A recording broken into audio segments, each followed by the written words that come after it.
Magandang araw, CCF family. Welcome sa Sunday Fast Track where you ask your real-life questions and we give you biblical truths. Ako po si Marty Nolan mula sa CCF Communications Team at kasama natin ang ating speaker na si Pastor Bong Saking para sagutin ang inyong mga katanungan. Kumusta po kayo, Pastor Bong? Po. Praise God.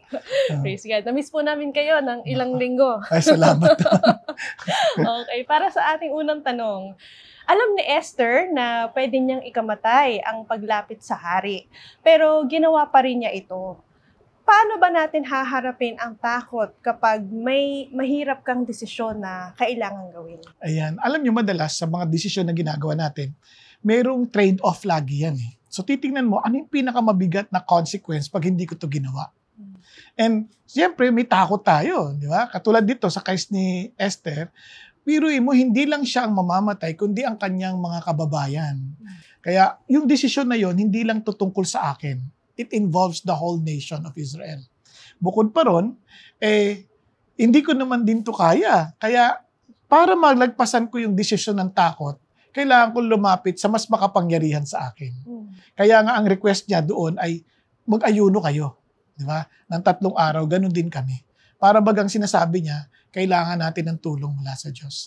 Yun ang maganda sa buhay natin. Ano? Kasi may mga bagay na hindi natin saklaw, mga nangyayaring hindi natin kayang hawakan at kontrolin. But there is a God who can control everything. Kaya we can run to Him. Para malagpasan natin yung ganitong mga takot sa desisyon na tulad na ganito, lapit tayo sa Diyos na mas higit na nakakaalam ng ating kanalagayan. Amen. So dudulog tayo sa Panginoon sa panalangin. Amen.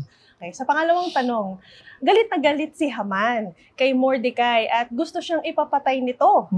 At ano ba ang dapat nating gawin kung may mga humahadlang sa mga gustong ipagawa sa atin ng Panginoon? Ayan.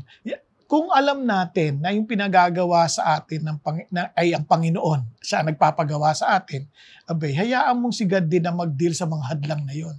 Basta tayo, tuloy lang tayo sa pinagagawa ng Diyos. But of course, we need to keep on seeking God's direction and God's steps para nang sa ganun, hindi rin tayo gumagawa beyond what He wants us to do. Kasi minsan sa panic natin, sa takot natin, o kaya sa galit natin, gumagawa tayong mga hakbangin na hindi naman ayon sa kalooban ng Diyos. Kaya kailangan, yun ang ating babantayan. Sa halip na mag-focus tayo sa hadlang, mag-focus tayo sa hagdan ng ating dadaanan. Amen. Salamat, Pastor Bong. At sa huling tanong, bago humarap si Esther sa hari, siya ay nag-ayuno at para bagang nanalangin.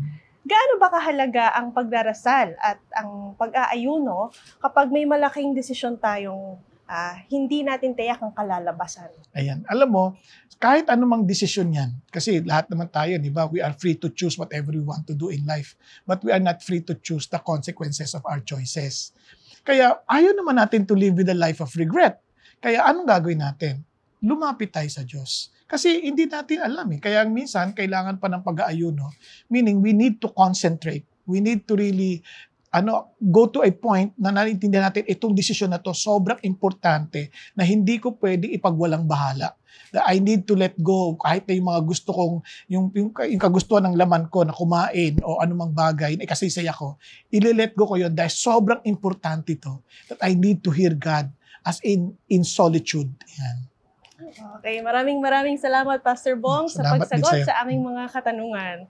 So bago tayo magtapos, tingin ko sang-ayon kayo na ang kabataan ngayon ay may malaking potensyal. Ika nga, ang kabataan ay ang pag-asa ng buong bayan at maging ng buong mundo. At alam nyo bang maaari itong mag-umpisa sa mga campuses?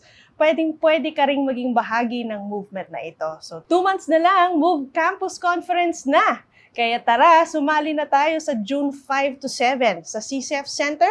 Grab your tickets now at moveconference.org.ph. And that's it for CCF Sunday Fast Track. God bless.